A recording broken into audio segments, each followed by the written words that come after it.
Hello, I'm Laura Whitman, and today I'm presenting a brief synopsis of my proposed intervention project. The topic I chose was depression in primary care, and the problem I identified was how depression affects self-care in the diabetic patient.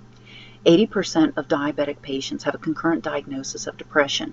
Depression results in a reduced ability to perform self-care such as glucose monitoring, meal planning, and exercise required for optimal diabetes management.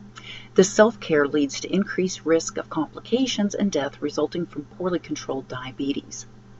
Glycated hemoglobin levels, or A1C, is a measure the provider uses to determine if a patient is performing self-care successfully. Cognitive behavioral therapy, CBT, is well known to improve depressive symptoms. I reviewed 5 studies in which CBT was used for depression and its effect on the patient's ability to perform self-care as demonstrated by the patient's A1C level. The CBT was delivered in a variety of ways, including case managers, nurses, diabetic educators, and internet-based programs. The participants were enrolled from suburban primary care clinics in different geographical areas. The primary outcomes measured were depressive symptoms and A1C levels. 4 out of the 5 studies showed a reduction in A1C levels, and all studies showed improvement in depressive symptoms. These modest results can translate to meaningful improvements in the general population. My project involves using social media and technology to deliver short motivational CBT messages to middle-aged adult patients with diabetes, depression, and A1C levels greater than 7.0 as an adjunct to usual primary care. The CBT messages would be developed in collaboration with a mental health provider and then entered into an electronic database for ease of access. The primary care clinic can then access these messages and post them to Facebook group pages, the clinic website forum, Twitter. They can be emailed or text messages to recipients. According to Pew Research, 92% of adults own a cell phone, and 72% of United States adults are internet users on Facebook, with 48% of those being age 65 or over and 67% being rural users. Text messaging is used by approximately 73% of cell phone owners, and an interesting finding is that texting is done more often by those in a lower socioeconomic status.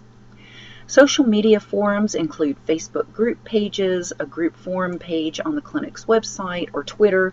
Technological forums include text messaging and emails. And for those patients without access to any of these forums, they can receive traditional mailings in the form of newsletters. Evaluation of the effectiveness of this intervention would be done using a questionnaire and laboratory testing. The questionnaire used would be the Patient Health Questionnaire 9-line, or PHQ-9. This is a depression assessment tool used extensively worldwide. The PHQ-9 would be administered at 1, 3, and 6-month intervals to determine improvement of depressive symptoms. The PHQ-9 has a Cronbach alpha score of 0.86 to 0.89 and is considered highly reliable in determining the presence of depression. This questionnaire is a Likert-based scale and can be either filled out at the clinic visit or developed as a survey and electronically sent to the participants. Laboratory testing of A1C levels is done to determine how a patient is able to self-manage their diabetes. A1C levels are typically obtained every 3 months since it's the measure of glucose over the life of a red blood cell. A baseline A1C level would be obtained and serial levels monitored as per the primary care provider's direction. The most reliable laboratory testing is based on the National Glycohemoglobin Standardization Program standards.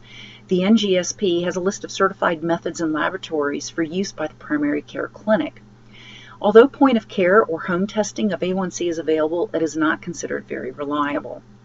The ease of implementation and cost-effectiveness of this intervention makes it potentially relevant in the treatment of depressed diabetic patients in the primary care setting and can result in improved self-care, quality of life, and reduced morbidity and mortality in this at-risk population. Thank you.